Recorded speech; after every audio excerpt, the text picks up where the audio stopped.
ರಾಜೇಂದ್ರ ಭೂಪತಿ ನಾನು ಬಂದು ಬಹಳ ಯಾಳೆ ಆಗಿರೋದು. ಇನ್ನು ಮೇಲೆ ನಾನು ತಾಳಿನವರಿಗೆ, ತಮ್ಮರಿಯವರಿಗೆ ಮತ್ತು ಹಾಡಿಕಿದವರಿಗೆ ಮತ್ತು ನಿನಗಾದ್ರೂ ಆಶೀರ್ವಾದ ಕೊಟ್ಟಿರೋನು. ನನ್ನ ನಿಜ ಸ್ಥಳಕ್ಕೆ ಹೋಗ್ಲಿಕ್ಕೆ ಭಾರತಿ ಅತಿ ಜಾಗ್ರತೆ.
ಪ್ರಾಣವನ್ನು ಬಿಟ್ಟರು. ಅಂದಿನ ಹಿಡಿದು ಇಲ್ಲಿವರೆಗೆ ಪಂಚಮುಖದ ಪರಮೇಶ್ವರನು ಲಗ್ನವಿಲ್ಲದೆ ಒಬ್ಬಂಟಿ ಹಾಗೆ ಕುಳಿತಿದ್ದಾರೆ. ಅದುವೇನು ಈ ಜಗದ ರೀತಿ ಸಲುವಾಗಿ ಒಳ್ಳೆಯದು ಇಲ್ಲ. ಆದ ಕಾರಣಕ್ಕೆ ನಾವು ಬ್ರಹ್ಮದೇವರು ಕೂಡ ಹೋಗಿ ಆ ಪಂಚಮುಖದ ಪರಮೇಶ್ವರನ ಲಗ್ನ ವಿಚಾರವನ್ನು ಮಾಡಬೇಕು. ನಾರಾಯಣ ನಾರಾಯಣ ನಾರಾಯಣ. ಎಲ್ಲ ಈ ಸಾರಥಿ ಬ್ರಹ್ಮದೇವರು ದಾವಲಿರೋರು ಬೇಗನೆ ಭೇಟಿ ಮಾಡಿಸುವಂತರಾಗಂದ ನನ್ನ ಮನಿಕೆ ಆನಂದ. ಅಲ್ಲೇ ಬರಬಾರಲ್ಲ ಇದ್ರಬೇಕು ನೋಡ್ತಾರೆ, ಹೇಳ ಮಾತಾಡ್ಕೋರಿ. ನಿಮಗೊಂದು ಕೆಲಸ ಇಲ್ಲ, ನಮಗೂ ಕೆಲಸ.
ಆಗಲಿ ಹೇಳಂತ ನಾವು ನಾರದ ನನ್ನನ್ನು ಕರೆಸಿದ ಕಾರಣ ಏನಿರೋದು ಅತಿ ಬೇಗನಿಂದ ಹೇಳುವಂತ ನಾವು ನಾರದರಿ. ನಾರಾಯಣ ನಾರಾಯಣ ನಾರಾಯಣ. ಆಹೇ ಬ್ರಹ್ಮದೇವರೇ, ಶಾಯಿನಿ ದೇವಿ ಅಜ್ಜನಾರಿ ತಿಳಿದು ಪ್ರಾಣ ಬಿಟ್ಟರು. ಅಂದಿನ ಹಿಡಿದು ಇಲ್ಲಿಯವರೆಗೆ ಪಂಚಮುಖ ಪರಮೇಶ್ವರನೇ ಲಗ್ನವ ಇಲ್ಲದೆ ಒಬ್ಬಟ್ಟೆ ಹಾಗೆ ಕುಳಿತಿದ್ದಾರೆ. ಅದು ಒಳ್ಳೆಯದು ಇಲ್ಲ. ಆದ ಸಲುವಾಗಿ ನೀವು ಆ ಪಂಚಮುಖ ಪರಮೇಶ್ವರನ ಸಲುವ ಹೋಗಿ ಅವರು ಲಗ್ನದ ವಿಚಾರವನ್ನು ಮಾಡಬೇಕು. ದೇವ ದಿವ್ಯ ಪ್ರಭಾವ ಅತಿ ಬೇಗನಿಂದ ಹೋಗಿ ಲಗ್ನದ ವಿಚಾರ ಮಾಡೋದು ನೋಡ್ತಾಗ ನಾರದನೇ. ನಾರಾಯಣ ನಾರಾಯಣ ನಾರಾಯಣ.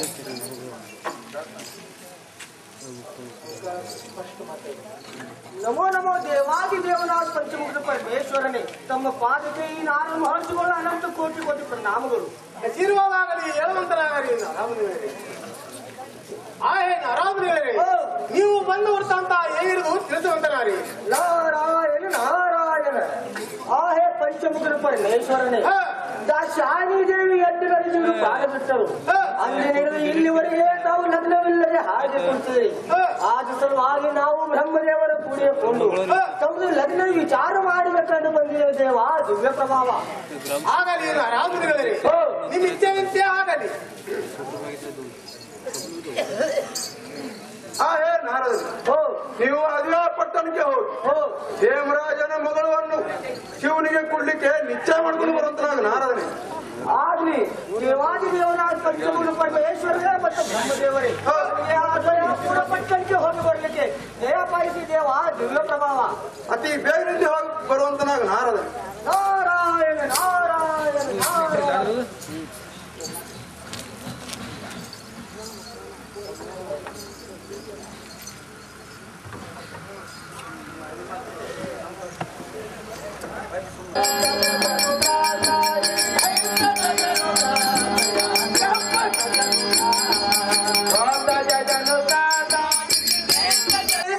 ಸುಸ್ವರ ಗಾಯನ ನರ್ತನವು ಮಗೈ ಇಂಥ ಪುಂಡವಿ ರಾಘವೀರರ ಇವರಿಗೆ ಬಂದ ನಿಂತ ಮಾತನಾಡಿಸುವ ನೀನು ನಾನು ಧೀರ ಕಲಿಯನ ಕಣದಲ್ಲಿ ಮಾಡುವುದು ದೂರ. ನಮಗಾದರೆ ಸಾರಥಿ ಸಾರಥಿ ಎನ್ನುವರು ತಾವು ನಾರು ತಮ್ಮ ನಾಮಕರಣೆಯನ್ನು ಪುಂಡ ಹೊಡಿ ಹೋಗಲಿ ಹಿಂದವರಿಗ ರಾಜೇಂದ್ರ ಭೂಪತಿ ನಾವು ನಾರಂದರೆ ಸಲಹೆ ಸಾರಥಿ ಬುದ್ಧಿ ಆ ಭಾಯ ಪಟ್ಟಣಕ್ಕೆ ಅಧಿಪತಿಯನಾದ ನನ್ನ ಕಾರ್ಯವನ್ನು ಹೊಂದಲ ಸಾರಥಿಯೇ ಅದಾಯಪುರ ಪಟ್ಟಣಕ್ಕೆ ಅಧಿಪತಿಯಾದಂತ ಹೇಮರಾಜ ಆದರೆ ಸಹಜವಾಯಿತು. ಕುಳಿತಂತ ಮಂದಿಗೆ ರಂಭೀಕರವಾಗಿ ತೋರಿತು. ನಿಮ್ಮದಿರುವ ಶೃಂಗಾರವಾದ ಅದಾಯಪುರ ಪಟ್ಟಣವನ್ನು ಬಿಟ್ಟು ಈ ನಡೆದಿರುವ ಸಭಾ ಮಂಟಪಕ್ಕೆ ಬಂದ ಕಾರಣಾರ್ಥೇನು ದೇವ ದಿವ್ಯ ಪ್ರಭಾವ. ರಾಜೇಂದ್ರ ಭೂಪತಿ ಶೃಂಗರವಾದ ರತ್ನ ಖಚಿತ ರಾಜ್ಯ ಮಂದಿರವನ್ನು ಬಿಟ್ಟು ಸುಂದರ ನೆರೆದಿರುವ ಸಭಾ ಮಂಟಪಕ್ಕೆ ಬಂದ ಕಾರಣವೇನೆಂದರೆ ಹೇ ಸಾರಥಿ ರಾಜೇಂದ್ರ ಭೂಪತಿ ನಾನು ಒಂದರ ಹೇಳ್ತೀನಿ ಅದು ಏನಿರುವುದು ಚೆನ್ನಾಗಿ ಹೇಳುವಂತ.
ಅತಿ ಬೇಗದಿಂದ ಕಳಿಸ್ತೇವೆ ಬುದ್ಧಿ.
ಸಂಗೀತಗಾರ ಶಿರೋಮಣಿ ಇವರಿಗೆ ಒಂದು ವೇಳೆ ತಿಳಿಸಿದರೆ ಮಾತನಾಡಬಲ್ಲರು.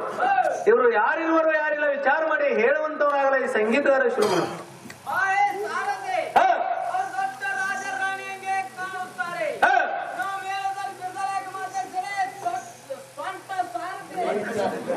ತಾವು ಬಂದು ನಿಂತವರು ತಾಯಿ ಸೌಖ್ಯಪ್ರದಾಯಿ. ಅಪ್ಪ ಬಾಲಕ ಬಂದವರಿಗೆ ದಾರಿಯಿಂದ ಕೇಳೋ ನೀನ್ಯಾರು ಬಾಲ ಬುದ್ಧಿ ವಿಶಾಲ. ನಮಗಾದರೆ ಸಾರಥಿ ಸಾರಥಿ ಎನ್ನುವರು. ನಾವು ದಾರುತಮ್ಮ ನಾಮಕರಣಿಯನ್ನು ಜನನಿ ಕಲಹಂಸ ಗಮನಿ. ಅಪ್ಪ ನಾನು ದಾರಂದರೆ ಅದೇಪುರ ಪಟ್ಟಣದಲ್ಲಿ ರಾಜ್ಯ ಮಾಡ್ತಿರ ಹೇಮರಾಜನ ಮೋಹನ ಹೊಡೆದಾಡ್ತಿರು ಮೇನಕಾದೇವಿ ಅಂತ ತಿಳ್ಕಂದ ನನ್ನ ಮನಕ್ಕೆ ಆನಂದ. ಹೇಮರಾಜನ ಮೋಹನ ಮರಳಿಯಾದ ಮೇನಕಾ ತಾಯಿ ಆದರೆ ಸಹಜವಾಯಿತು. ಕುಳಿತಂತ ಮಂದಿಗೆ ರಂಭಿಕರವಾಗಿ ತೋರಿತು. ನಿಮ್ಮ ಇರುವಾದ ಆಯಪುರ ಪಟ್ಟಣವನ್ನು ಬಿಟ್ಟು ಈ ನೆರೆದಿರುವ ಸಭಾ ಮಂದಿರಕ್ಕೆ ಬಂದ ಕಾರಣಾರ್ಥೇನು ಜನನಿ ಕಲಹಂಸದ ಮನೆ. ನಮ್ಮ ಇರುವ ಮೇಲ್ಮಂದಿರವನ್ನು ಬಿಟ್ಟು ಈ ನೆರೆದಿರುವ ಸಭಾಮಂಡಪಕ್ಕೆ ಬರೋದ ಕಾರಣಾರ್ಥಿ ಏನೆಂದರೆ ನನ್ನ ಪತಿ ದೇವರು ಕರ್ಸದ ಕಾರಣಕ್ಕೆ ಬರೋದಿತ್ತು ಬಾಲ ಬುದ್ಧಿ ವಿಶಾಲ. ಬಂದರೆ ಸಹಜವಾಯಿತು. ನಮಗೇನಂತ ಹೇಳ್ತೀರಿ ತಾಯಿ? ಅಪ್ಪ ಬಾಲಕ ನನ್ನ ಪತಿ ದೇವರು ಎಲ್ಲರೂ ಬೇಗನೆ ತೋರಿಸುವಂತ ಅಲ್ಲೇ ಬರಬಾರ್ದಾಗಿದ್ದೀವಿ ಅಂತ ನೋಡ್ಕೊರಿ, ಏನು ಮಾತಾಡ್ಕೊರಿ.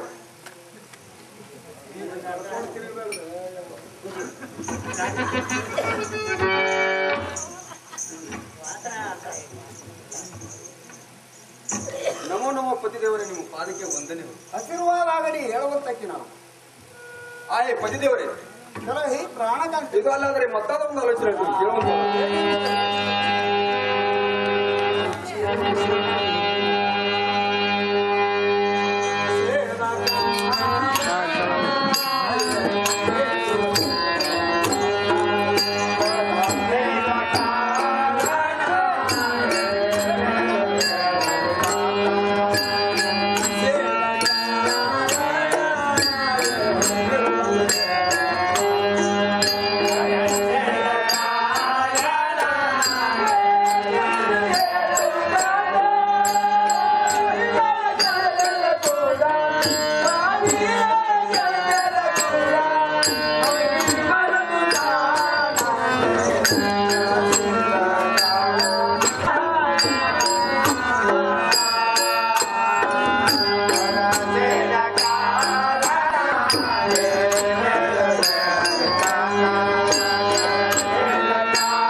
ನನಗೆ ಬೇಗನೆ ಕರೆಸಲು ಕಾರಣ ಏನದು ಹೇಳುವಂತ ನಾನು ಪ್ರಾಣಕಾಂತೆ ನಿನ್ನನ್ನು ಈ ಸುಂದರ ಸಭಾ ಮಂಟಪಕ್ಕೆ ಕರೆಸಿದ ಕಾರಣ ಏನೆಂದರೆ ಮೊದಲಿನ ಜನ್ಮದ ದಕ್ಷ ಬ್ರಹ್ಮನ ಮಗಳು ದಾಕ್ಷಾಯಣಿ ಯಜ್ಞದಲ್ಲಿ ಬಿದ್ದ ಸತ್ತ ಪ್ರಾಣ ಪಟ್ಟ ಸಮಯದಲ್ಲಿ ಆಕಾಶವಾಣಿ ಆಗಿರುವುದು.